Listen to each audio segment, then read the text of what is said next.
New Zealand 168 for 7 is what they made in the end. होना ये नहीं चाहिए था कंसिडरिंग श्रीलंका ने जिस तरह से शुरुआत की, बट देन आखिरी 5 ओवर्स ने पूरा मैच का जो था momentum they give it back to New Zealand. Sri Lanka ने बॉलिंग एंड में डेथ ओवर्स में बहुत पुअर कराई, उस पर तो डिस्कशन करेंगे। सैटनर 47 and 26, मैकॉन्की उनका साथ दिया, उन्होंने 31 not out in 23 and in the end you've got to say Madhushanka was really expensive, उन्होंने काफ़ी रन्स कंसीड किए और इन रिस्पॉन्स श्रीलंका की बैटिंग बिल्कुल ही फोल्ड आउट कर गई 107 for 8 पे, जहाँ पे रचन रविंद्रा ने 4 विकेटें हासिल की। Matt Henry gave them a good start at the top, picked up wickets और इस तरह से जो है न्यूजीलैंड ने ये मैच 61 रन से जीत लिया।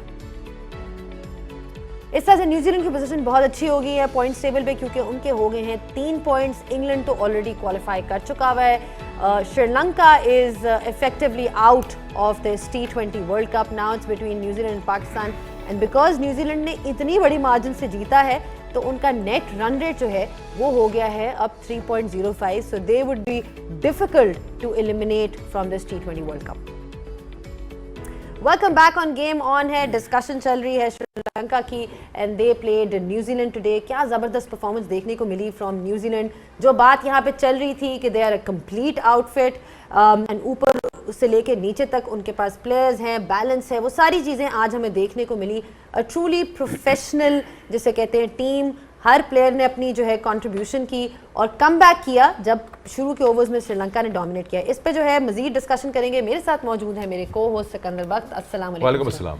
डिसअपॉइंटिंग फॉर पाकिस्तान, उस पर तो हम जरूर आएंगे, लेकिन सिकंदर न्यूजीलैंड ने जिस तरह से आज खेला है, उन्होंने बताया है कि they are well and truly one of the contenders in this T20 world cup, considering the fact कि शुरुआत अच्छी नहीं हुई थी उनके लिए। बट वही बात होती है ना, जो the hallmark of a good team, they can make a comeback like that. बिल्कुल, बहुत शानदार परफॉर्मेंस थी। 80 से कुछ पे 6 आउट थे और फिर वहाँ पे से ऑलमोस्ट 170 कर लेना और फिर उसको डिफेंड करना, आज स्पिन बड़ी शानदार रही न्यूजीलैंड की तरफ से। इस पर और बात करेंगे। और जहाँ तक पाकिस्तान की बात है, जब तक मुश्किलात बढ़ेंगी नहीं तो वो स्टोरी कंप्लीट नहीं होती ना, सारे ड्रामेटिक्स होने चाहिए। इतनी भी मुश्किलात नहीं होनी चाहिए। नहीं, इतनी नहीं हो, कुछ नहीं हुआ। आए जी, मुलाकात करते हैं हमारे सारे चारों गेस्ट से। सकलैन मुश्ताक साहब, मोहम्मद हफीज़, सना मीर एंड उमर गुल। अस्सलाम वालेकुम। वालेकुम अस्सलाम व रहमतुल्लाह। स्ट्रेट अवे चलते हैं इन बिजनेस और बात करते हैं न्यूजीलैंड की। हफीज़ से ही स्टार्ट कर लेते हैं।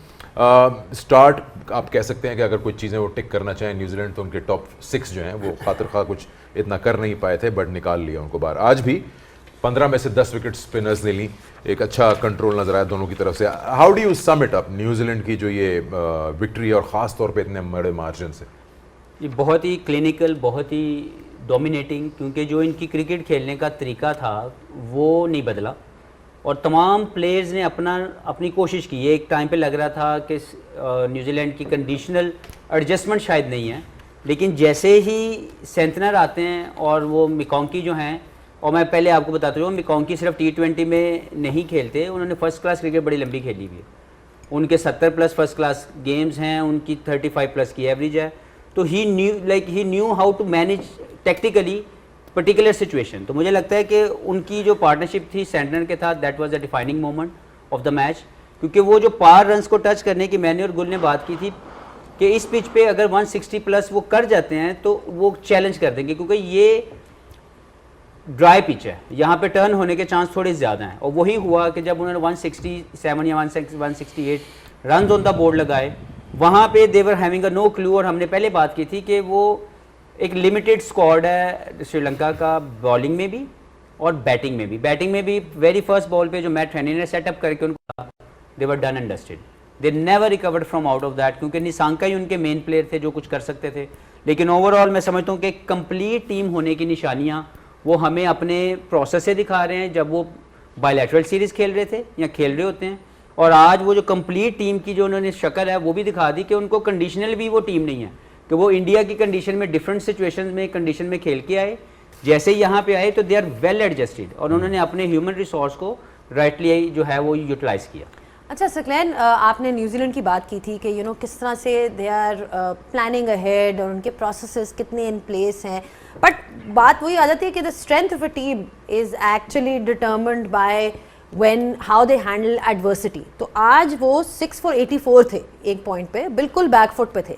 और एक टीम को वहाँ से वापस आना मैच में और इस तरह से डोमिनेट करना, इवन मतलब उसके बाद से उन्होंने मैच दिया ही नहीं श्रीलंका को। बैटिंग में जब वो आए श्रीलंका तो उस वक्त तक जिस तरह से बॉलिंग की न्यूजीलैंड ने, and then those last 4 overs, वो जो एक पार्टनरशिप थी, कितना उनके कैरेक्टर के बारे में बताएं कि कितना स्ट्रेंथ चाहिए होती है, मेंटल स्ट्रेंथ चाहिए होती है, स्किल्स कितनी अप्लाई करनी पड़ती है कि आप बैकफुट पे हो और वहां से आप मैच में वापस आ गए। लेकिन दे वर सो फोकस्ड, दे वर सो क्लियर, क्लैरिटी थी, उनकी इमेजिनेशन क्लियर थी, उनका बिलीव था, उनको पता था कि we are you know we can bounce back, we will come back and we have to come back. और जिस तरीके से आप ये देखें, कॉल मकॉन्की उसको बुलाया किसकी रिप्लेस पे, प्रेसवेल की, उसने आगे कितनी आउटस्टैंडिंग किस्म की परफॉर्मेंस दी। वो घर में बैठा हुआ, तैयार बैठा हुआ था कि किस तरीके से कॉल आएगी और हम वो करेंगे। उनका हाई परफॉर्मेंस सेंटर उसको कैसे लुक आफ्टर कर रहा था, उसको तैयार रखा हुआ था कि तुम अगर रिप्लेस पे जाओगे तो तुमने जाके जाना। और उसने आते ही जिस किस्म की परफॉर्मेंस दी है, ना सिर्फ बैट के साथ, बॉलिंग के साथ, उसकी बॉडी लैंग्वेज ही डिफरेंट थी। लग ही नहीं रहा था कि ये एक मेरा पहला मैच है, सुपर 8 में जा रहा हूँ, खेलने के लिए आ रहा हूँ। तो स्पोर्ट्स स्टाफ ने किस तरीके से जो बेंच है उसको लुक आफ्टर किया है, किस तरीके से जो बेंच के ऊपर है उनके प्लान्स कितने आसान और क्लियर थे, और हर किसी ने आके कंट्रीब्यूट किया है एज ए एक टीम के लिए, इंडिविजुअल नहीं था। मैं अक्सर ये कहता हूँ टीम, वो जो कतरा जो समुंदर से बाहर है उसको कतरा कहेंगे, और वो कतरा अगर समुंदर में चला जाएगा तो उसको समुंदर कहेंगे। टीम एक समुंदर है, अगर इंडिविजुअल रहेंगे तो आप एक कतरे की मानिंद होंगे। ये ऐसा लग रहा था कि न्यूजीलैंड की टीम एक समुंदर है और बहा के ले गई है श्रीलंका को। श्रीलंका को कहीं से भी ऐसा नहीं लगा कि भाई हम वापस आएंगे। पहले 10 ओवरों के बाद, वो जो आपने अभी कहा 86 for 6, उसके बाद श्रीलंका की बॉडी लैंग्वेज, फील्डिंग में हाथ से गेंद पकड़ के बाउंड्री की तरफ जा रहे थे, बॉडी स्टिफ थी उनकी, कैचिंग उनसे नहीं हो पा रही थी। और जिस तरीके से वो पूरे मोमेंटम के बाद पहला गेंद जो किया है मैट हेनरी ने, मैं समझता हूँ कि वर्ल्ड कप का सबसे जो खूबसूरत डिलीवरी थी वो ये थी। गेंद आया जैसे हमारा मोहम्मद आसिफ गेंद करता है, इतना बड़ा गैप बना, जिस जगह से गेंद अंदर आया, कमाल बॉलिंग की उसने। वहाँ से 2 ओवर किए उसने, उसके बाद उन्होंने कहा हाँ तूने काम कर दिया, तुम साइड पे आ जाओ। और स्पिनर्स ने आके जो गेंद किए, रचिन रविंद्रा बैटिंग में तो किया ही किया उसने, बट उसने जो बॉलिंग में उसकी जो प्रेजेंटेशन ऑफ द सीम थी, जैसे मोती ने और अकील हुसैन ने गेंद किया था, और मैं उस दिन कह रहा था कि गेंद बहुत अच्छे किए इन्होंने, ये आउट करने वाली डिलीवरीज है, बट अगर प्रेजेंटेशन थोड़ी सी और अच्छी हो जाए तो गेंद और ज़्यादा खूबसूरत होगा। वो आज रचिन रविंद्रा की गेंद आ रहा था, प्रेजेंटेशन ऑफ द सीम जो थी वो अपराइट थी और बड़े अच्छे तरीके से गेंद को घुमा रहा था। ड्रिफ्ट भी था, ड्रॉप भी था, टर्न भी था, बाउंस भी था। और बाकी जो स्पिनर्स गेंद कर रहे थे उसके अंदर ये चीज़ें नज़र नहीं आ रही थी। क्यों? कि उनकी प्रेजेंटेशन ऑफ द सीम ठीक नहीं थी। और बहुत ही खूबसूरत स्पेल किया, स्पिन डोमिनेट किया, फास्ट बॉलिंग ने डोमिनेट किया, फील्डिंग आउटस्टैंडिंग थी, बैटिंग आउटस्टैंडिंग किस्म की उन्होंने की। मिचेल सेंटनर जितनी तारीफ़ की जाए कम है, मैं तो उसका वैसे ही बहुत बड़ा फ़ैन हूँ। और इस टूर्नामेंट से पहले भी मैं यही कह रहा था कि ये कंप्लीट टीम है, ये पूरी प्रॉपर तैयारी करके आती है, ऐसा नहीं आती है। ठीक है, मेरी जो प्रोडिक्शन थी वो, क्योंकि मैं एक पगला पागल सा पाकिस्तानी हूँ, जिसकी वजह से मैंने सीकू को कहा कि भाई बताओ पाकिस्तान का फ़ायदा किस में है। हालांकि ये सारी हम चीजें सारे ऐसे ही हैं। हमने कहा नहीं यार, हमने वो पाकिस्तानी ऐसी सारे हैं। नहीं, वो है बात, वो उस वजह थोड़ा से जैसे रियलिस्टिक है। नहीं, अच्छी बात है, होना चाहिए, बट बाज़ औक़ात पागल भी होना चाहिए। आपको अभी भी बताऊंगा पगला क्या भी होना chances चाहिए, पगला भी होना चाहिए। ये वो ट्रक की बत्ती है जिसके पीछे आपको लगा रहे हैं। लगे रहो तो जानते रहो। तुसी तीनों ट्रक ड्राइवर हो। नहीं, हमने दुआ की थी जिसमें पाकिस्तान की बेहतरी हो। मैं ऐसे ही कह रहा हूँ कि मैं तो खुद इसका बहुत बड़ा फैन हूँ। ये मेरी टीम है, ये सारे जितने भी बच्चे हैं मैंने इनको कोच किया और हुआ मैं है। सिर्फ ये कहना चाहता हूँ कि अल्लाह रब्बुल आलमीन है, सबका है, सबका। मेहनत करने वाले का वो दोस्त है, जो करेगा उसको मिल जाएगा, और जो नहीं करेगा वो फिर सना से हो ही रहा। सना जो अभी इन्होंने एक नक्शा खींचा, ठीक है, खासतौर पर पिछले लास्ट 4-5 ओवर का श्रीलंका जब फील्ड में था, उन्होंने बताया मिस फील्डिंग हुई, कैचेस मिस लैप्सेस हुए, 84 पे 6 न्यूजीलैंड और उसके बाद फिर 84 और आखिरी दोनों ऐड कर दिए। से थोड़ा सा एक तस्वीर खिंचती है कि शायद बॉकलाट का शिकार हो गए, प्लान बी नहीं था। वरना इस फॉर्मेट में अगर आप 6 आउट कर दें 80 पे किसी के, तो आप तो गेम आपके हाथ में। देखिए, जब हम प्रोसेस की बात करते हैं ना, किसी टीम का प्रोसेस क्या है या पैटर्न क्या है, वो श्रीलंका का भी आपको नजर आता है। इस टूर्नामेंट में आप देख लें, ये पहली दफ़ा नहीं है श्रीलंका के एक विनिंग पोजीशन में आता है और वहाँ से मैच दूसरी टीम को दे देता है। श्रीलंका ने इस टूर्नामेंट में ऑस्ट्रेलिया के अगेंस्ट गालिबन या एक और टीम के अगेंस्ट 2-3 मैचेस ऐसे दिए हैं जहां पर वो जीतने की पोजीशन में थे और उसके बाद उनको मैच दे दिया गया, क्योंकि इसमें आपकी फिटनेस रिक्वायर्ड है, आपके टेक्टिकल सारी चीज़ें रिक्वायर्ड है, स्किल रिक्वायर्ड है। कहीं पर जाके वो एंड पे जाके आज थोड़े से रिलैक्स भी हुए, उनके प्लान्स काम नहीं कर रहे थे, लेकिन nothing to take away from the 2 batters जो नीचे आके खेला सैंटनर ने और मैकॉन्की ने। सैंटनर तो हमें पता ही है, सकलैन भाई भी बात कर चुके हैं, एक बहुत इंटेलिजेंट समझदार प्लेयर है। जो दूसरे प्लेयर आते हैं ब्रेसवेल की जगह मैकॉन्की 34 ईयर्स के, ऐसा नहीं है कि कोई 21-22 ईयर का बच्चा कच्चा नहीं तोड़े। तो आप पक्का प्लेयर बना के, लेकिन उसके पीछे भी ना एक तो कल्चर है न्यूजीलैंड का कि फिटनेस कल्चर तो उनका है। एट 34 भी ही लुक्स फिट, सारा कुछ, वो भाग भी सक रहे हैं, आके वो रन डबल्स भी ले रहे हैं, बाउंड्रीज भी मार रहे हैं। दूसरा आप इस एलिमेंट को देखें, फिर सिकंदर कहते हैं आप प्लेयर के लिए बहुत बात करती हैं, बट प्लेयर का जो वेलनेस है ना, जो उसका ख्याल रखा जाता है, वो सिस्टम का नज़र आता है। हमारा कोई प्लेयर जो 34 तक मे बी पिछले 2-3 सालों से इंटरनेशनल लेवल पर नहीं आया ना, तो उसकी फिटनेस, उसकी न्यूट्रिशन, उसके कॉन्ट्रैक्ट, सब ऐसी चीज़ें होती हैं, वो उस लेवल पर ना फिटनेस होती है ना न्यूट्रिशन होती है। तो ये चीज़ें एक कल्चर का हिस्सा है। जब आप अपने प्लेयर्स को एज ह्यूमन बीइंग्स ट्रीट करेंगे, जब उनके सारे राइट्स आप उनको देंगे, तो आपको प्रोडक्ट मिलेगा अच्छा। आप ऐसा हो नहीं सकता कि ना हो, लेकिन जब हम उनको एज कमोडिटी करेंगे, तुम इसको निकाल दो, इसको रख लो, इसको जब इस तरीके की ट्रीटमेंट होगी, तो वहाँ पर आपको वो क्वालिटी नज़र नहीं आएगी। इससे पहले कि आप अगला सवाल करें, मुझे पता है डायरेक्टर साहब पीछे से डांटेंगे मुझे, लेकिन मुझे एक बात से याद आया था, आपने कहा ना कि वो मैकॉन्की कहाँ बैठा हुआ था, उसको कॉल आई और आके जिस तरह से वो खेल रहा था, और हम ही बात करते हैं कि जी फ़खर जमान मेंटली रेडी नहीं होगा, कोई मैच उसको अभी तक खिलाया नहीं है, उसको एकदम से 11 में लाएंगे एक उसमें, तो ये बहुत डिफरेंस है।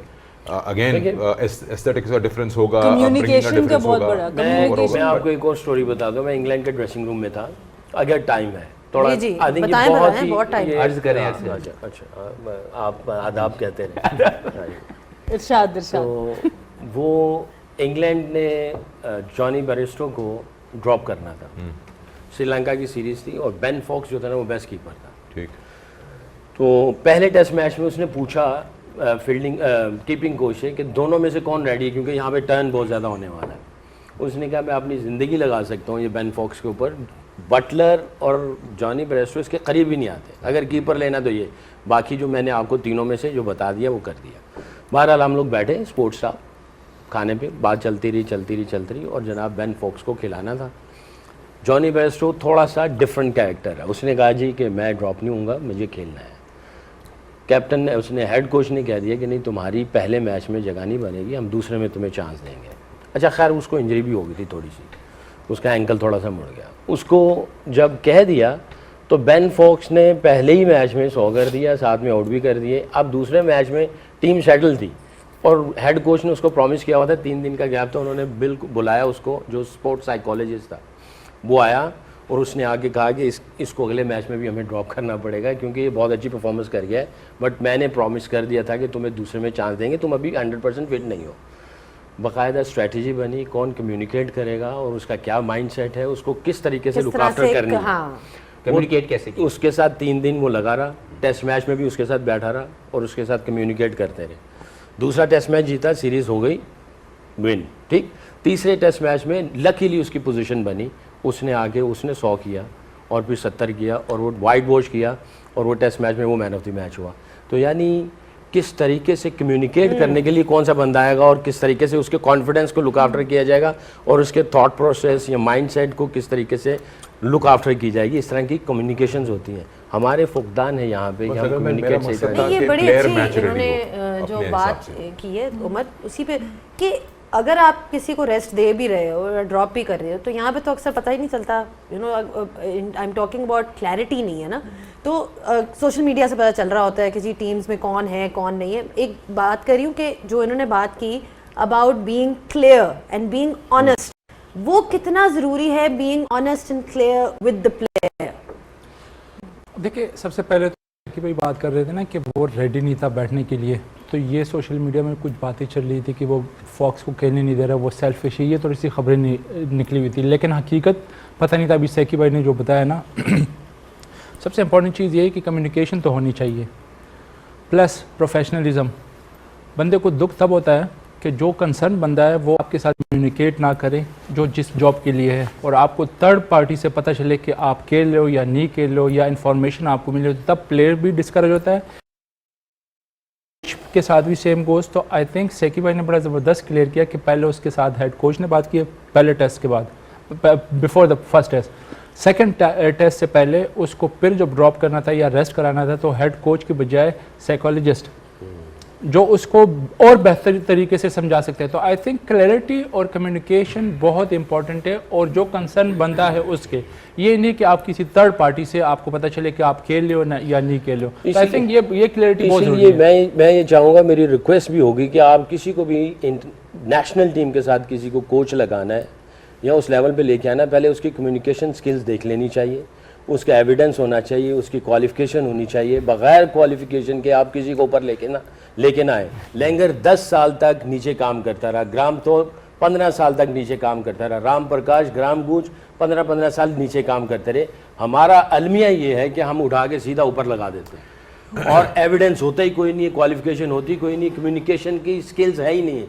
40 किस्म की डिफरेंट कम्युनिकेशन है, इंडिविजुअल के साथ कब कैसे बात करनी है, अगर वो प्रेशर में है, कॉन्फिडेंट है, रिलैक्स है, तैयार हो रहा है, जीते हुए हैं, हारे हुए हैं, पब्लिक के साथ कैसे बात करनी है, टीम के साथ कैसे बात करनी है, पूरी टीम का मोरल हाई है, लो है, किस तरह की कम्युनिकेशन, ये सारी स्ट्रेटजीज हेड कोच को, कोचेस को आनी चाहिए। आपने कहाँ ये की हैं सारी चीज़ें? ना कोई इंटरव्यू होता है किसी कोच का, जब आपने नेशनल टीम के लिए किसी कोच को रखना है, खासतौर पर पाकिस्तानी, आप उसका इंटरव्यू लें, तो कहाँ काम किया हो, अगर काम किया हुआ है फिर ऊपर लेके आए, वरना उसको कहें काम सीख के आ, ऐसे ही उठा के लगा देंगे तो फिर इसी तरह के रिजल्ट आएंगे ना। नहीं, आप लोगों ने जो भी बात की, आपने उमर ने जो भी कहा बिल्कुल सही है, और in terms of exclusion of a player communication होने चाहिए। मैं सिर्फ बात कर रहा था किसी प्लेयर का गेम रेडी होना, चाहे वो हज़ारों मील दूर बैठा हो या 15 में बैठा हो डगआउट में, कि तुम्हारी बारी आ गई है, go and do your job. मैं आपको थोड़ा सा मैं इस ब्रेक के बाद आपके पास आऊंगा। ब्रेक ले लेते हैं और ब्रेक के बाद वापस डिस्कशन कंटिन्यू करेंगे। देखते रहिए, गेम ऑन है। Welcome back once again to game on है। बात हो रही है न्यूजीलैंड और श्रीलंका के मैच की, लेकिन इससे पहले कि मैं जाऊं बॉलिंग और बैटिंग पे, मुझे सना को मौका देना होगा उनकी बात खत्म करने का। आप बताइए क्या कहें। आप जो कह रहे थे ना प्लेयर प्रिपरेशन के पॉइंट ऑफ व्यू से जो बात कर रहे थे, इसकी छोटी सी मिसाल मैं देती हूँ। आज 2014 की बात है, फॉर एग्जांपल लीस पेरी उस वक्त सिर्फ बॉलिंग किया करती, मतलब ठीक थी, बैटिंग करती थी 6-7 नंबर पर मिडिल ऑर्डर में बैटिंग नहीं करती थी। उनको इंजरी हुई, हम लोगों का टूर हो रहा था ऑस्ट्रेलिया का, हमारे साथ सपोर्ट स्टाफ भी कम होता था, जितने होते थे बड़ी मेहनत से उन्होंने उस वक्त काम किया। हमारा 2-2.5 घंटे का नेट सेक्शन मिलता था हमें प्रैक्टिस का, उसमें हमारी पूरी टीम नेट करती थी। उस 2 से 2.5 घंटे में एलिस पेरी सिर्फ बैटिंग करती थी, एक प्लेयर जो जिसका एक्चुअल काम उस वक्त उस ज़माने में सिर्फ बॉलिंग हुआ करता था। 2 से 2.5 घंटे वो सिर्फ बैटिंग करती थी, उसको जो ऑस्ट्रेलिया का स्टाफ होता था वो सिर्फ तैयारी कराता था, और with in 1 year she became one of the top batters in the team, क्योंकि वो 2-2, 2.5-2.5, 3-3 घंटे का सेशन अकेली बंदी करती थी। तो जब आप किसी को तैयार करते हैं, प्रिपेयर करते हैं, उनके पास एक तो रिसोर्सेज हैं, विजन है, और फिर अपॉर्चुनिटी है। अब फ़खर की जो आप फॉर एग्जांपल एक मिसाल अब हम ले रहे हैं, कोई हार्ड एंड फास्ट नहीं है, बट फ़खर की बात हुई, फ़खर ने 5 नंबर खेला क्यों? Right before the world cup, क्योंकि अब तो समझ इंजर्ड हो गए और हसन नवाज भी कोई आए तो वो भी सही फ्रेम ऑफ माइंड में नहीं थे, तो हमने कहा एक मैच के लिए खेल लो, और उसमें उन्होंने रन्स कर दिए, तो बस हमने सोच दिया कि अब हमने फ़खर को खिला देना। तो प्रेपरेशन उनकी कुछ सालों की नहीं हो रही कि आपने मिडिल ऑर्डर में खेलना है। इसी तरह आज आपको पता है इंग्लैंड के, आपने खुद इंग्लैंड की मिसाल दी अभी कि जी विल जैक्स ओपन करते हैं, अब जॉस बटलर कितनी देर से फेल हो रहे हैं, 6ठा मैच उनका फेल हो गया। आपने देखा है कि किसी को नीचे से उठा के उनकी जगह खिला दिया? बाहर उनके पास बेन डकेट बैठे हैं, न्यूजीलैंड के पास बाहर डेविन कॉनवे बैठे हैं। ऐसा नहीं है कि अगर न्यूजीलैंड का मिडिल में कोई नहीं परफॉर्म करेगा तो फटाफट डेविड कॉनवे को ले आएंगे, वो इंतज़ार करेंगे जब तक ओपन पे फेल नहीं होगा, तब या 1 डाउन पे जिधर भी उन्होंने खेलना है वो तब तक रिप्लेस नहीं करेंगे। तो जो ट्रस्ट लेवल होता है वो दोनों तरफ से बनता है। अगर आप एक बंदे को ये ट्रस्ट देंगे ही नहीं कि हम किस जगह से तुम्हें तैयार करें और किस जगह पे तुम्हें वापस लाएंगे। बाबर जाने से पहले एज ए 1 डाउन गए थे जब बिग बैश खेलने गए, वापस आए हैं तो उनकी पोजीशन नंबर 4 होगी देखिए, राइट बिफोर द ये वर्ल्ड दोनों को चेंज इसलिए नहीं करेंगे क्योंकि वो टीमें क्वालिफाई कर चुकी हैं। आप क्वालिफिकेशन के मसले में तो आप चेंजेस ला रहे हैं to make sure you move ahead. वो तो सिटिंग प्रिटी, उनको जरूरत ही नहीं है क्योंकि बाकी लोग चलें, आप परफॉर्म कर करके रहे देख लें, हैं। ये बट तो आप ठीक है, नहीं मैं नहीं इस हक में नहीं हूँ, sense. मैं एक बात कर रहा था। चले आज एक प्लेयर की बात करते हैं अब, रचिन रविंद्रा, जिनका नाम भी उनके पेरेंट्स ने बड़ा ज़बरदस्त रखा है, दो के नाम को जोड़ के। तो बॉलिंग हो बैटिंग हो, हफीज़ अक्रॉस फॉर्मेट हो, इनको देखा है ओपन भी करते हैं, रेड बॉल में भी खेलते हैं।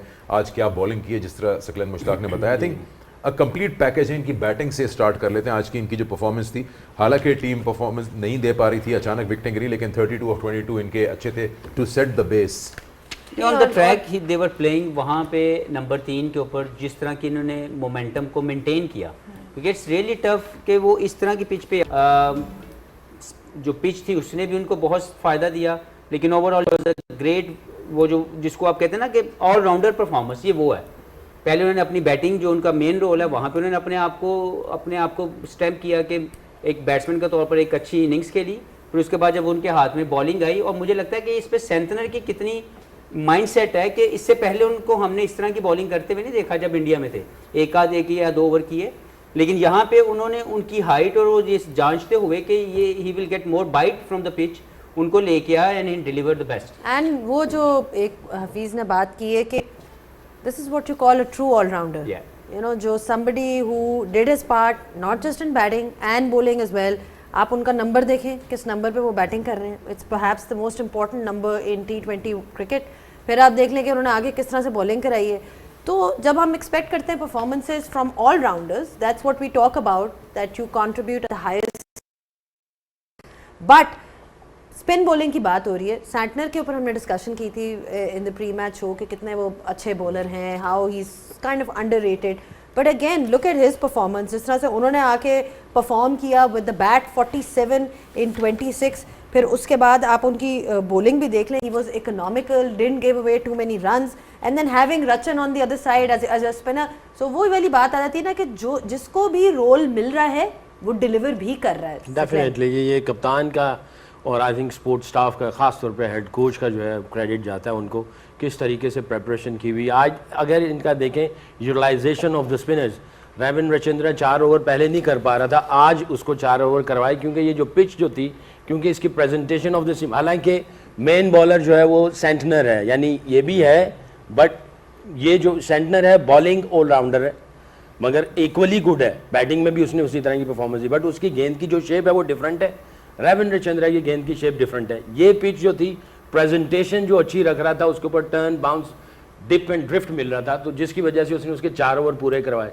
हालांकि वो किसी और तरफ चला जाता, फास्ट बॉलर्स के गेंद बहुत अच्छे हो रहे थे, ऊपर से आते ही जिस तरह मैट हेनरी ने 2 आउट किए, 3 रन देके, उसके 2 ओवर पड़े हुए थे, वरना वो भी कहता है मनु क्यों नहीं करवाए तू, मेरा हक बंद है, 4 मैं, उसने 1 ओवर करवाया। तो यानी सबको पता है कि क्या चीज़ें चल रही हैं, कंडीशन क्या है, किस सिचुएशन में कौन कैप्टन खुले दिल से, धड़ल्ले से सारी चीज़ों को बड़े अच्छे तरीके से ऑपरेट कर रहा है, और सबको उसने यूटिलाइज भी कर लिया। और ख़ास तौर पे जो बैटिंग कर दी है, मैं कहता हूँ आउटस्टैंडिंग किस्म की। अगर आप अगेंस्ट द स्पिन जाएंगे, हमेशा टॉप एज खड़ी होगी। हाँ, अगर हफीज़ इसको सेकंड करेगा, अगर आप इनसाइड आउट लेके जाएंगे तो फिर शायद चांस है कि आप ले जाएं, बट आपको गेंद के पिच के ऊपर जाना पड़ेगा। अगर आप पूरा नहीं गए तब स्टंप आउट होंगे, जो कि उसने एक स्टंप आउट पहली बॉल पे स्टंप आउट किया। वो गेंद इनसाइड आउट जाने के चक्कर में वो गया है, वो लेंथ में इतना फर्क था, उसने उसको हवा में लेंथ में डिसीव कर दिया। प्रेजेंटेशन की वजह से ये सारी चीजें हो रही हैं। नॉट जस्ट द स्पिनर्स, उमर also Matt Henry,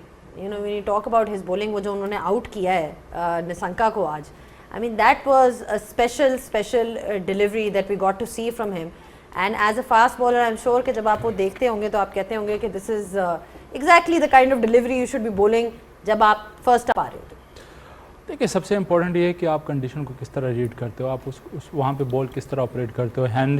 Matt Henry काफ़ी एक्सपीरियंस है और उनका फ्रंट से बॉल करता है, फ्रंट लाइन बॉलर है उनका। और आज प्री शो में हम बात कर रहे थे ना कि उनके स्पिनर ज़्यादा आउट कर, आपने इनके जो लेग स्पिनर, इनके भी स्पिनर ने बॉल के उनको स्पिन मिले अच्छे एरिया से किए, क्योंकि उनको हिट नहीं लगी।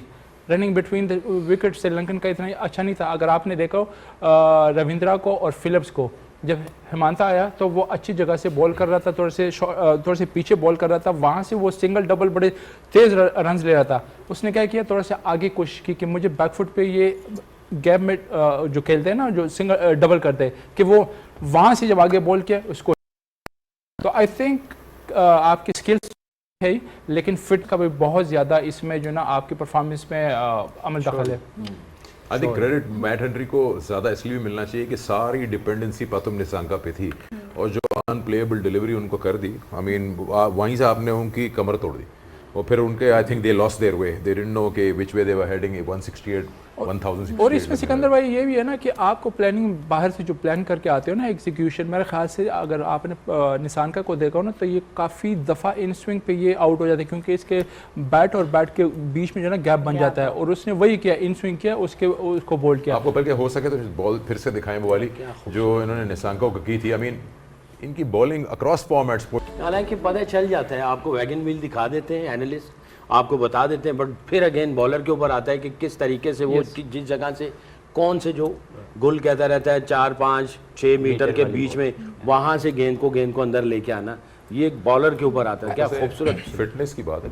35 बार दिख चुके हैं ये। क्या जी, 35 इयर्स एज है इनकी फास्ट बॉलर के लिए अक्रॉस फॉर्मेट। अभी भी टेस्ट मैचेस में भी ये इनकी फर्स्ट चॉइस होते हैं and he balls longer spells. यार ये वर्शिप करते हैं अपने वर्क एथिक्स के साथ ना, ये अपने वर्क एथिक्स के साथ, ये जैसे हम वर्शिप का हिसाब किताब होता है ना, वो इस तरह करते हैं, ये गेम को इस तरह एम्ब्रेस करते हैं। दे लव इट।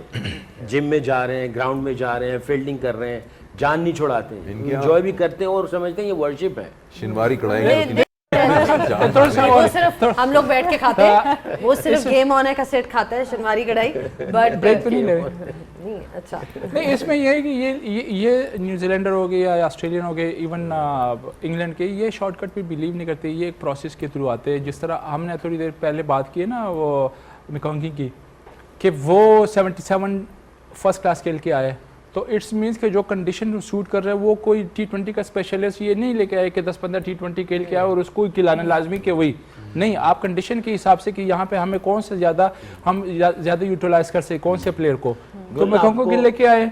मैट हेनरी, इसके अगर आप देखें बैक पे ये नहीं है कि ये जल्दी आए, इसके फर्स्ट क्लास मैच देखिए, ये पूरा तैयार करके फिर आपको इंटरनेशनल सर्किट में लेके आते हैं। 2022 में 22 में न्यूजीलैंड की टीम ने टूर किया, एज ए कोच काम कर रहा था उस वक्त, पहला टूर इसका लुक मैकॉन्की का, कॉलिन मैकॉन्की, और तब से यानी वो, क्योंकि ये थर्ड चॉइस थी, पहले पे ब्रेसवेल था, फिर फिलिप है, तो यानी किस तरीके 30 पे डेब्यू हुआ है, और किस तरीके से उसको साथ लेके चल रहे हैं। और उस दौरान उन्होंने उस क्लास खेली है, वही वाली बात जो हम बात कर रहे थे उस दिन बैठ के, कि साउथ अफ्रीका की टीम के चारों टेस्ट बॉलर्स ने 118 टेस्ट मैचेस, उस दिन यही डिस्कशन चल रही थी, तो कहीं से वो आए ना, देखिए जो प्रैक्टिस कहीं है से वो आए। प्रैक्टिस 24 बॉलों की नहीं 24 ओवर्स की करनी चाहिए, तो ये फर्क यहाँ पे 24 बॉल के बाद वापस दे दी जाती है बॉल के, जो मेरे वर्कलोड पूरा हो गया। ये इससे पूछ लें, ये बॉलिंग कोच है ऐसे ही, and I was laughing on that, और मैं इसको कह रहा था ये क्या हो रहा है, कहता है यार क्या कहूँ। इसको अगर कोच पॉइंट ऑफ व्यू से देखा जाए ना, क्वालिटी आपको चाहिए, उसका ताल्लुक क्वालिटी का क्वांटिटी से है, वॉल्यूम से है, फिर वॉल्यूम का ताल्लुक भी क्वालिटी से, कि आप वॉल्यूम भी क्वालिटी वाले कर रहे हैं। एब्सोल्युटली। फिर तीसरी जो चीज़ इसके अंदर आती है वो है कंटिन्यूटी, आप उसमें तसलसल रखेंगे, कंसिस्टेंसी, तो ये 3 चीज़ें बनेगी तो क्वालिटी ऊपर जाएगी, 4 ओवर में नहीं आएगी। क्वालिटी, क्वांटिटी और कंटिन्यूटी, जिसको कंसिस्टेंसी कहते हैं, ये आपको तीनों चीज़ों को करना है, to be able to have a quality batting या क्वालिटी बॉलिंग, क्वालिटी फिटनेस। चले, हमें अपनी ब्रेक्स में भी कंटिन्यूटी चाहिए, तो कंटिन्यूटी सिर्फ इधर नहीं चाहिए, ब्रेक्स में भी चाहिए। ब्रेक लेते हैं और ब्रेक के बाद जब वापस आएंगे तो मजीद डिस्कशन को कंटिन्यू करेंगे। श्रीलंका की तरफ भी देखेंगे, श्रीलंका ने कहाँ ये मैच हारा, अच्छी खासी डोमिनेटिंग पोजीशन से, they literally just sort of lost their way after that. We'll take a short break here on Game On It. Welcome back after the break. यहाँ पे डिस्कशन चल रही है आज के मैच की, श्रीलंका वर्सेस न्यूजीलैंड के ऊपर तो हमने बात की कि किस तरह से they were methodical, clinical, whatever term you want to use for their performance today, but outstanding performance. But Sri Lanka पे भी आ जाते हैं थोड़ा सा ऐसा ना, अगर श्रीलंका की परफॉर्मेंस की तरफ एक नज़र डालें, आप 84 for 6 हैं, मतलब you are completely dominating in a position to really sort of restrict them, and then एक छोटा टोटल आप चेज करेंगे, लेकिन ऐसा नहीं हुआ। बुरी बॉलिंग कराई या किस तरह से देखती हैं उनकी why did the tables turn? I think वही प्रेशर हैंडलिंग की बात है। जो मोमेंट्स, जो विनिंग मोमेंट्स होते हैं उनको जीतना पड़ता है आपको। कोई भी टीम, अच्छी टीम जो है वर्ल्ड कप लेवल पर, वो आपको एक जोन में खेलने नहीं देगी, वो आपके प्लान्स को काउंटर करेगी। उन्होंने अपनी तरफ से प्लानिंग तो बाउंड्री लेग साइड पे थी, उस साइड पे बॉलिंग नहीं कराई, दूसरी साइड पे कराई, बट उनके पास भी जवाब था। न्यूजीलैंड ने एक टैक्टिकल बहुत ज़बरदस्त काम किया कि सारा वक्त लेफ्ट और राइट हैंड कॉम्बिनेशन अंदर रखा।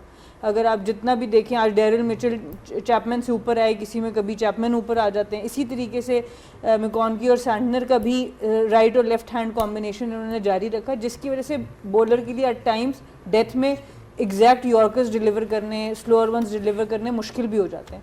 तो उन्होंने फील्ड के साथ भी खेला, लेफ्ट राइट हैंड कॉम्बिनेशन भी रखा, रनिंग बिटवीन द विकेट्स भी बहुत अच्छी हुई, और उसकी वजह से फिर एग्जीक्यूशन आपको नज़र आई। जब आपके ऊपर डबल्स बन रहे होते हैं, बाउंड्री अच्छी बॉल पे आपको लग रही होती है, आपकी फील्ड सेट के अंदर से, तो आप बैट बॉल्स भी कराने शुरू कर देते, जो फिर उन्होंने कराया। फुल टॉसेस भी नज़र आए, लेकिन ऐसा कोई भी मैच नहीं नज़र आया जिसमें हम ये कह सकें श्रीलंका का कि 20 के 20 ओवर उन्होंने आउटस्टैंडिंग, सवाए एक जो चेज़ उन्होंने बहुत अच्छा किया है ऑस्ट्रेलिया वाला, उसके अलावा कोई ऐसा मैच आप नहीं कह सकते कि 20 के 20 ओवर इन्होंने हाथों से अभी किसको आउट किया था इन्होंने बहुत कम रन्स में, और ख़ुद भी आउट हो गए थे, इंग्लैंड को। वो 20 ओवर इन्होंने अच्छे खेले, लेकिन फिर दूसरे 20 ओवर में उन्होंने मैच दे दिया। तो ये पैटर्न होता है टीम का, और उसी की वजह से आपका सेल्फ बिलीफ या तो बनता है या नहीं बनता। जब एज ए टीम आप बार बार प्रेशर में क्रम्बल करते हैं, तो एज ए टीम आपको ये पता होता है कि हाँ अभी कुछ गलत हो ही ना जाए। ये एक थॉट आपके दिमाग में मेरा ये समझ आती है मुझे कि आज जो सबसे पहले एक टेक्निकली एरर था वो ये था कि टॉस जीत के पहले बैटिंग ना करना, बॉलिंग की। राइट। जब आपको पता है कि स्पिन कंड्यूसिव पिच है, और आपको पता है कि आप भी एक्स्ट्रा स्पिनर लेके आए हैं, आपके पास पहले भी स्पिनर जो भी मौजूद हैं, तो why not to bat first on a track.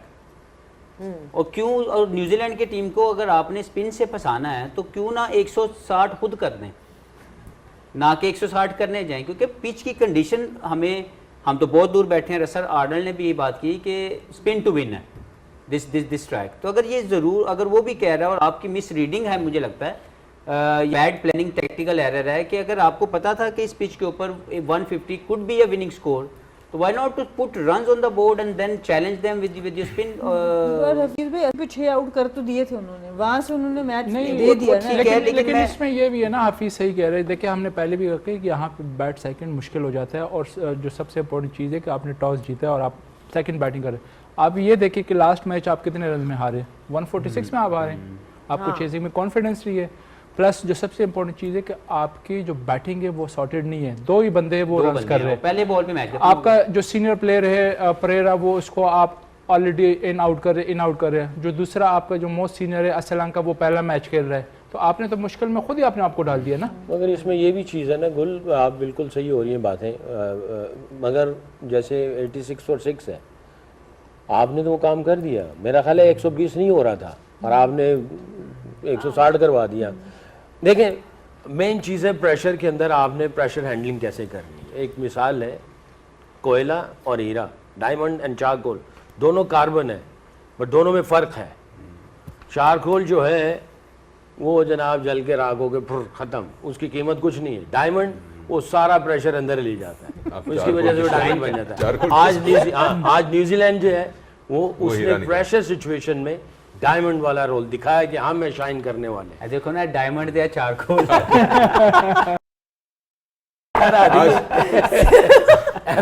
वैसे आपको दिखाते हैं थोड़े टाइम के लिए श्रीलंका भी डायमंड था जब उन्होंने बॉलिंग की थी। नहीं, प्रेशर हैंडल नहीं कर पाए ना वो, बिल्कुल ही टुस पीछे आउट किए थे। आप अपनी लिमिटेशन को भी देखें ना, आपके पास वो कितने कि आप जो 2 बॉलर है आपके पास, एक चमीरा और एक तिक्षाना, और तिक्षाना का रोल आपने बिल्कुल टोटली चेंज किया जस्ट बिकॉज ऑफ आप ऑलरेडी आपके जो मेन बॉलर थे वो इंजर्ड हो चुके हैं।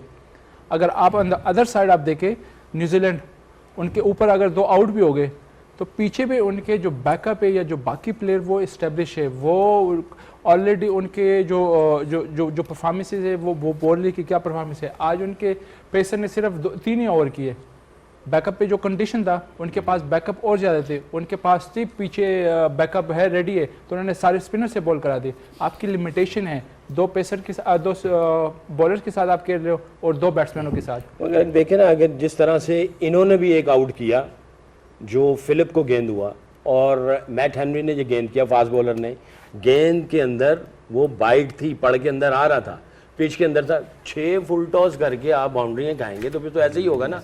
कम से कम आप एरिया को तो हिट कर दो। अगर वो एरिया को हिट करते तो इतनी कूट नहीं लगती इनको। तो यहाँ भी इन्होंने बहुत बड़े ब्लंडर कर दिए, प्रेशर आया, इनके हाथ भूल गए, फील्डिंग गंदी, हाथ मारा बाउंड्री से बाहर, 3 चौके तो ऐसे करवा दिए ठप दूर थी। हाँ, पंजाबी के अंदर ठप दूर थी, ठप दूर थी वो, But 3 चौके तो ऐसे करवा दिए। ऑल्सो ये जो पैटर्न वाली आप बात करें, ये श्रीलंका का हारने वाला पैटर्न काफ़ी देर से अब चल रहा है। एक टाइम था जब इनकी टीम बहुत अच्छी होती थी, कंफर्म्ड सेमीफाइनलिस्ट समझा जाता था। I am talking about 5-6 years back. But जिस तरह बैटिंग इनकी इन द लास्ट 6 months भी देखें, जो ट्राई सीरीज भी उन्होंने खेली थी, it's been problematic. There hasn't been any, एक आध के अलावा कोई कंट्रीब्यूशन उस तरह से नहीं आ रही। क्यों? We have to talk about their decline as well. I don't know, बड़ा मुश्किल है इसको सम अप करना, because I don't know the situation inside the dressing room, क्योंकि उनके प्लेयर्स के अंदर क्या मसाइल हैं, हमें अपने मसाइल अभी तक समझ नहीं आ रहे। और दूसरा उनकी एडमिनिस्ट्रेशन के अंदर भी थोड़ा अच्छा। You go first. नहीं, आपने कहा कि नहीं श्रीलंका का तो बड़ा ऑब्वियस सा नहीं है। अगर जो 2012 की बात कर रहे हैं, जो ये जीते वो तो थे, ग्रेट्स ऑफ द गेम थे ना, उसके बाद तो नहीं, लेकिन वो जो ट्रांजिशनल पीरियड था, जब महिला जयवर्धने और संगकारा एक साथ निकले हैं, तो वो boots were too big to fill. Angelo Mathews ने टीम संभाली थी, एंड उसके बाद से इनको फिर उसी वक्त मुरली भी गए, उसी वक्त रंगना हेरात भी गए, डिफरेंट 4-5 छोड़ के गए, तो आप एकदम ब्लैंक हो गए और फिर बहुत चेंजेस आए। मैं ये कहना चाह रहा हूं आज कि ਮੈਨੂੰ दुख हो ਰਿਹਾ ਸੀ सनत जयसूर्या ਨੂੰ देख के कि ਉਹਨੂੰ ਅੱਲਾ ਨਾ ਕਰੇ ਹਾਰਟ ਅਟੈਕ ਹੋ सही बात है, बड़ा ईमान बेचारे से अल्लाह ना करे, अल्लाह ना करे। मलिंगा और जयसूर्या को देख के दुख हो रहा था। मैंने अभी आईसीसी जो लेवल 3 कोच था मेरे साथ सनत है, he is very passionate, very passionate. वो अपने मुल्क के लिए, अपनी क्रिकेट को लेके बड़ा अफसरदा है, और वो ये चाहता है कि मैं कुछ इसको डिलीवर करूं, क्योंकि ये जो अब की लॉट आई है, ये उस लेगेसी को नहीं समझ पा रहे। दैट्स व्हाट ही सेड कि we trying to inject the same feeling जो हम लोगों ने अपने क्रिकेट पे देखी है। बट सारी high You can only try, you can only try. अगर एक तरह से ये जो सेकी भाई बात कर रहे हैं ना, सनत जयसूर्या की और मलिंगा की जो आप बात कर रहे हैं ना, इनके अंदर भी है, प्रॉब्लम है। क्योंकि इनके जो आपने जो मेरे बात हुई थी ना, एक लीग में उनके जो प्रसाद था, एक टेस्ट बॉलर था, वो कोचिंग में अब आया, अभी यूएसए के साथ था। तो मैंने उनके साथ मैंने कहा आप लोग अपनी कंट्री के लिए कोचिंग क्यों नहीं कर रहे? कहते हैं वहाँ पे हमें वो रिस्पेक्ट ही नहीं मिलता है। हम फॉरेनर कोचेस को ये हायर करते हैं, पैसा भी उनको ज़्यादा देता है, रिस्पेक्ट भी उतना ही मिलता है, लेकिन हमें वो रिस्पेक्ट नहीं मिलता। इसलिए मैं भी इस साइड पे नहीं आ रहा। मलिंगा है, वो भी आईपीएल में कोचिंग आई थिंक सब कॉन्टिनेंटल टीम्स के सिमिलर इश्यूज इस लिहाज से ज़रूर हम हैं। अपने ग्रेड्स को मानते नहीं है ना, बड़ा ये रियलिटी है, टफ रियलिटी है, लेकिन ये ऐसे ही है। वेस्ट इंडीज़ के अंदर ग्रेड्स ऑफ द गेम मौजूद थे, उनको नहीं लाया जा रहा था, जिसमें कोर्टनी वॉश थे, जिसमें एम्ब्रोस थे, रिची रिचर्डसन थे, गॉर्डन ग्रेनिश थे, डेजमंड हेन्स थे। They all wanted to work, लेकिन उनको नहीं लाया जाता था क्योंकि उनके बोर्ड में इनकॉम्पिटेंसी ऐसी थी कि वो इनको जवाब नहीं दे पाते थे, क्योंकि ये लोग सवाल करने वाले हैं ना, ये सिर्फ आपकी हाँ में हाँ मिलाने वाले तो हैं नहीं। तो कहीं ना कहीं ये बात कर रहा है कि श्रीलंका का डाउनफॉल की वजह, और अनफॉर्चुनेटली कहीं ना कहीं हम भी कनेक्ट किए जा रहे हैं। वो अमेरिका वाले भी फील कर रहे होंगे फॉरेन कोच को ले आए प्रसाद को। नहीं देखिए उनका उनके तो अपना सेटअप है ही नहीं ना, उनके पास इस खेल के ग्रेड्स ऑफ द गेम मौजूद नहीं है। नहीं, उनका सेटअप तो है नहीं। अपनी एक रिच हिस्ट्री है, वेस्ट इंडीज की एक रिच हिस्ट्री थी, या है श्रीलंका की एक रिच हिस्ट्री है। जब वो काम करना चाहते हैं, they should have a first go. चले अब मेरा ख्याल है ब्रेक ले लेते हैं। ब्रेक के बाद जब वापस आएंगे थोड़ा देख हाल नहीं सुनना और तो ब्रेक है। नहीं ब्रेक बड़ी बातें करने वाली, पाकिस्तान की बात करनी है। कोई चांस है? नहीं आज नहीं कोई चांस है? लोग यही जानना चाहते हैं ना कि कोई मैथमेटिकल कहीं से कोई कुदरत का निज़ाम इन एक्शन आ जाए। हाँ, वो सक्लेंसेस पे जरूर बात करेंगे, जरूर बात करेंगे कुदरत के निज़ाम पे। चले जी ब्रेक लेते हैं, ब्रेक के बाद वापस आएंगे। कीप वॉचिंग गेम ऑन है। Welcome back after the break. Discussion चल रही है ऑन गेम ऑन है। एक नज़र डाल लेते हैं पॉइंट्स टेबल की तरफ, ताकि पता चले कि सिचुएशन क्या है। In case you guys have just tuned in, England have already qualified, New Zealand on 3 points and Pakistan on 1। अब इन दोनों टीम्स में से, क्योंकि श्रीलंका भी जो है वो आउट हो चुका है, पाकिस्तान और न्यूजीलैंड में से एक ही टीम जाएगी, जिसमें New Zealand obviously has the age. अच्छा जी, सिचुएशन पाकिस्तान की क्या है ये भी डिस्कस कर लेते हैं, बिकॉज वो कहते हैं ना, उम्मीद पे दुनिया कायम है हफीज़। तो अगर तो margins, it's all about margins here. And you know हमारे जो स्टैटिस्टिशियन है मज़र, उन्होंने बताया था कि जी 20 रन से अगर हारे इंग्लैंड इंग्लैंड से, हाँ जी इंग्लैंड तो पहुंच चुका है, हाँ सॉरी न्यूजीलैंड। यार बात हो रही है यहाँ पे, रोजा लग रहा है आपको, लगता है नहीं रोजा नहीं लग रहा, बात डिस्कशन चल रही थी मार्जिन की कि कितना मार्जिन जो है करना पड़ेगा, ठीक है 50 रन का डिफरेंस और उधर आप 20 रन का डिफरेंस, 70 रन के डिफरेंस की आप बात कर रहे हो margin of victory in both the teams. तो ये पॉसिबल है? Is this asking for too much? Realistically बहुत टफ है। पहली बात तो ये है कि 70-80 रन का मार्जिन किसी भी टीम के खिलाफ लेके जीतने की पहले तो ऑप्शन बहुत मुश्किल है, नामुमकिन की ज़ुमरे में जाएगी। उसके बाद अगर आप आ जाएँ प्रोसेस के ऊपर तो देखें न्यूजीलैंड ने भी अपना मैच खेलना है, they look like a complete team, और मुझे नहीं लगता कि ये न्यूजीलैंड की ये वाली टीम इंग्लैंड से हारेगी ज़ाती तौर पर क्रिकेटिंग पॉइंट ऑफ व्यू से। लेकिन एक अभी भी सोच हमारे दिलों में मौजूद है, being a Pakistani, being a patriot Pakistani, क्योंकि हम तो यही चाहते हैं कि पाकिस्तान ऊपर जाए, लेकिन जो उनके अभी तक के खेलने का जो तरीकाकार है पाकिस्तान का, वो हमें नहीं बेहतर लगा एज ए क्रिकेट एनालिस्ट। हम सब ने ये बात की, क्योंकि जो प्लानिंग्स की गई थी वो कहीं पे भी काम नहीं आई, या उसका कुछ समझ नहीं आ सकी, ना हम सब को ना ही पूरी दुनिया के क्रिटिक्स को, कि जो बाबर का जो हम पहले कई मरतबा कह चुके 4 पे खेलना, फ़खर का अब तक ना खेलना, नसीम शाह का कोई मैच ना खिलाना, उस्मान तारिक को अटैकिंग जोन में इस्तेमाल ना करना, तो ये सारे वो सिनेरियोज़ हैं जिसके अंदर पाकिस्तान की अगर रियलिस्टिक अगर मैं आपको बताऊं तो हमें ये आईना देख लेना चाहिए, क्योंकि 23, 24, 25, 26 4 लगातार आईसीसी इवेंट्स में हम लोग यही इसी तरह की बातें कर रहे हैं इफ़ एंड बट्स के ऊपर, लेकिन हम असल हकीकत नहीं समझ पा रहे कि हमारी एडमिनिस्ट्रेशनल फेलियर्स है, हमारी एडमिनिस्ट्रेशन प्लानिंग में मसला है, और फिर हमारे वो प्लेयर कोई भी खेले, मैं खेलूँ, सकलैन भाई खेलें, उमर गुल खेले या सना, कोई भी चला जाए खेलने के लिए, उसने अपना रोल प्ले करना है, जो वो नहीं कर पा रहे। तो जो मामला है वो दोनों तरफ है। मैं आपको रियलिस्टिक बात बता रहा हूँ कि एडमिनिस्ट्रेशनल भी बहुत बड़े फ्लॉज हैं जिस पे हम लोग नहीं समझ पा रहे, और पाकिस्तान के जो प्लेयर्स हैं वो भी रिस्पॉन्ड नहीं कर रहे, क्योंकि उनको भी पता है कि ये 2 माह 4 माह 6 माह के लिए आएंगे, ये चले जाएंगे, हम बैठे रहेंगे। तो इस वक्त बड़ा सही जो जिसको हम लोग समझते हैं कि सर्जरी ये वाकई में वो होने वाली है, नहीं होगी तो हम मसाइल में मज़ीद जाते जाएंगे और इसको बाहर निकलना बड़ा मुश्किल हो जाएगा। तो ये जो रियलिस्टिक अगर आप ये जो आपने पॉइंट टेबल बताए हैं, क्या? जो पॉइंट टेबल बताए हैं, वहां से पाकिस्तान का चांस मुझे तो नजर नहीं आ रहा। बाकी सकलैन भाई से पूछने अगर वो कुदरत का निजाम चल जाए, क्या चीजें इन्वॉल्व होती हैं सना? देखिए आपको होलिस्टिक पॉइंट ऑफ व्यू से देखना है, ना सिर्फ आप प्लेयर्स को गलत कह सकते हैं, ना सिर्फ आप एडमिनिस्ट्रेशन को गलत कह सकते हैं, ना आप सिर्फ स्ट्रक्चर को गलत। सबसे पहली बात है हमारा डोमेस्टिक स्ट्रक्चर ही कंसिस्टेंट नहीं है। कभी हम डिपार्टमेंट्स ले आते हैं, कभी निकाल देते हैं, कभी हम एसोसिएशन ले आते हैं, कभी वो निकाल देते हैं, कभी T20 का एक टूर्नामेंट होता है, कभी 2 हो जाते हैं, वनडे वर्ल्ड कप खेलने जा रहे होते हैं, उससे पहले T20 खेल रहे होते हैं, T20 खेलने जा रहे होते हैं, उससे पहले वनडे डोमेस्टिक टूर्नामेंट हो रहा होता है। ये सब चीज़ों को भी आपको ठीक करना है। उसके अलावा आपने जब प्लेयर्स डेवलप करने, डेवलपमेंट में हम लोग बहुत हल्के हैं। हम एक्साइटेड होते हैं 2-4 परफॉर्मेंसेज देख के, किसी की PSL में, किसी की किसी और जगह पर 2-4 परफॉर्मेंसेज देख के हम एक्साइटेड हो जाते हैं, उस प्लेयर को हम फास्ट ट्रैक करके ले आते हैं नेशनल टीम में, 1-2 फेलियर्स पे उसको हम बाहर कर देते हैं। हम अगेन बात करें, आज हम न्यूजीलैंड की बात फॉर एग्जांपल करते हैं, डिसीजन मेकिंग की हम बात करते हैं। आज उन्होंने जिमी नीशम को बिठाया जो कि बड़े ज़बरदस्त ऑलराउंडर है, उनको 7वें 8वें नंबर पे वो यूज़ करते हैं। तो वो क्या है, जो 3 से 4 ओवर कर सकें और 7 एक्सप्लोसिव बैटिंग कर सकें ताकि एक फिनिश अच्छा हो। तो उनके लिए जो लाइक टू लाइक रिप्लेसमेंट है, खाली सीमर्स में नहीं, स्पिनर्स पे भी 7वें 8वें नंबर का वही स्टैंडर्ड है जो हफीज़ भाई शुरू से बहुत बात करते हैं कि आपके हर नंबर का एक स्टैंडर्ड होना चाहिए। तो 7वें 8वें नंबर के ऑलराउंडर का स्टैंडर्ड ये है कि उसके पास एक्सप्लोसिव एबिलिटी होनी चाहिए बैटिंग की। तो उनकी बाकी टीम को उनको चेंज नहीं करना पड़ा। हम लोग इस तरह की लाइक टू लाइक रिप्लेसमेंट्स एक तो हमारे पास नहीं, हम 3-4 को साथ खिलाएंगे तो हमारी बैटिंग लंबी होगी, वरना हम 1-2 पे ऐसे रिलाई नहीं कर सकते।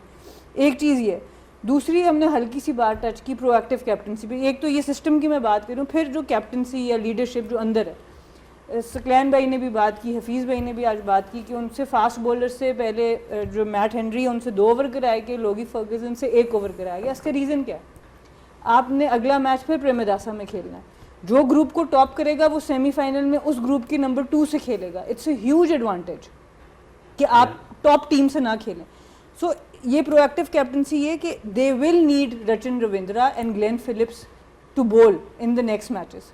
जो ये अगला मैच इंग्लैंड से खेलेंगे तो रचिन और ग्लेन फिलिप्स दोनों ने पिछले मैचेस में अच्छी बॉलिंग नहीं की, तो उनको कॉन्फिडेंस देने के लिए आज 12 ओवर तो इनके इन 3 स्पिनर्स ने कराए, जबकि मैट हेनरी भी आके आउट कर सकते थे, लोगी फर्गुसन भी आउट, वो कॉन्फिडेंट है, उन्होंने अच्छी परफॉर्मेंस दी हुई है। तो ना सिर्फ इस मैच में उन्होंने मार्जिन को बड़ा किया, पर अगले मैचेस के लिए अपने इन बॉलर्स को कॉन्फिडेंस, जो बेसिक इनका काम बैटिंग है, पर उनको कॉन्फिडेंस भी दे दिया कि अब रचिन जब 4 आउट करके जाएगा, ग्लेन फिलिप्स जब 4 ओवर करा के जाएगा अगले मैच में, तो किसी भी सिचुएशन में आके आखिरी ओवर कराया ग्लेन फिलिप्स ने। सो ये प्रोएक्टिव कैप्टनसी, तो दोनों चीज़ें रिक्वायर्ड है आपको, एडमिनिस्ट्रेशन साइड पे better decision making, on ground decision, on field tactics end of the field की आपकी क्या प्लानिंग चल रही है जी? इसको थोड़ा सा अगर इसी चीज़ को थोड़ा सा डिफरेंट उसमें मैं कहना चाहूँगा, बातें सारी ऐसी हैं बट मैं डिफरेंट एग्जांपल दूंगा। 4 किस्म के ऑर्गेनाइजेशंस या इंडिविजुअल्स टॉप पे जाते हैं।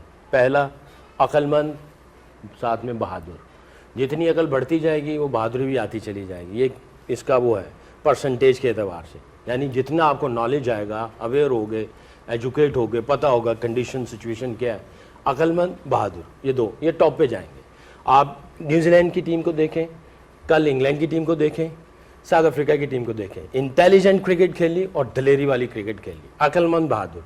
नंबर 2 पे होगा अक्लमंद की परसेंटेज कम होगी और बहादुरी की जगह वो बुज़दिल होगा, क्योंकि अक्लमंदी थोड़ी है, साथ में फिर वो बहादुरी कम हो जाएगी, वो बुज़दिली की तरफ जाएगी, वो नंबर 2 पे आ जाएंगे। नंबर 3 पे जो होगा वो होगा जी कि वो होगा बुज़दिल और साथ में वो अक्लमंद होगा। और चौथे पे आएगा बेवकूफ़ बुज़दिल, उसके अंदर अकल कोई नहीं है, वो बुज़दिल भी होगा और उसके अंदर दलेरी भी कोई नहीं होगी, अकल भी कोई नहीं होगी। तो टॉप पे जाने के लिए आपको नॉलेज लेना बहुत ज़रूरी है, आपको हर चीज़ का समझना बहुत ज़रूरी है। नॉलेज आपको लाइट देगी, बिलीफ देगी, बहादुरी देगी, आपको प्रोएक्टिव रखेगी, आपको सारी चीज़ों का पता चलेगा।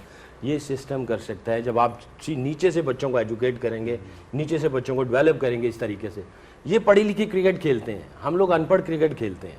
मैं ऑनेस्टली कह रहा हूँ क्योंकि मैंने दुनिया में हर जगह पे जाके कोचिंग की है। मैं अगर किसी बॉलर को कहता हूँ ना तुम्हारा कल प्लान क्या है तो मुझे बताओ, तो हमारा बच्चा क्या करेगा, 10 फील्डर खड़े कर देगा, कहेगा जी ए मेरी फील्ड पोजीशन है तो ए मैं बॉल करना है। और जब किसी इन बच्चों के साथ करेंगे ना तो वो आपको 10 पेज देंगे कि मैंने स्टार्टिंग कैसे करनी। वो पहले रिसर्च करेगा, पिच ऐसी है, कंडीशन ऐसी है, ऑपोजिशन ऐसी है, यहाँ पे ये ऐसे होगा, मैं अपना स्टार्ट ऐसे करूँगा, बिल्डअप ऐसे करूँगा और फिनिश ऐसे करूँगा, बाकायदा वो बताएंगे। अनफॉर्चुनेटली हमारे फुकदान है यहाँ पे, तो सिस्टम को सही करने के लिए ये सिफात को लाना ज़रूरी है। तो हम कौन सी कैटेगरी में स्टैंड कर रहे हैं? साडा नंबर कड़ा है 10वां है। कितने गए हो तुसी यार? नहीं, हम कौन सी कैटेगरी में स्टैंड कर रहे हैं? मैं साडा नंबर 10वां है। खुद ही देख लो, खुद ही देख लो, बहुत ज़रूरी है। नहीं सही कह रहे हैं, वेरी ऑनेस्ट। ये बातें जो है ना ये हैं तो कड़वी बट सच पे मबनी है।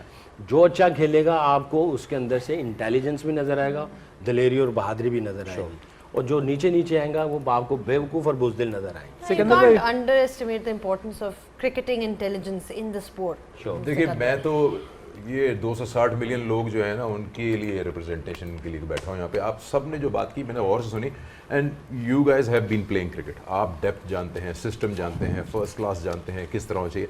आम आदमी कहता है मैंने टिकट के पैसे खर्च किए हैं, मैंने होटल लिया है, मैंने टिकट खरीदा है, एंड रिजल्ट देखना, मैं तो एंजॉय करने जा रहा हूँ। अब जो आप लोगों ने बताई चीज़ें हैं उससे तो मुझे लगता है कि मैं अपनी ज़िंदगी में तो वर्ल्ड कप जीतते नहीं देख सकता। बच्चों को बताऊंगा कि जी 10 साल बाद या 15-20 साल बाद सिस्टम इन प्लेस होगा तो होगा।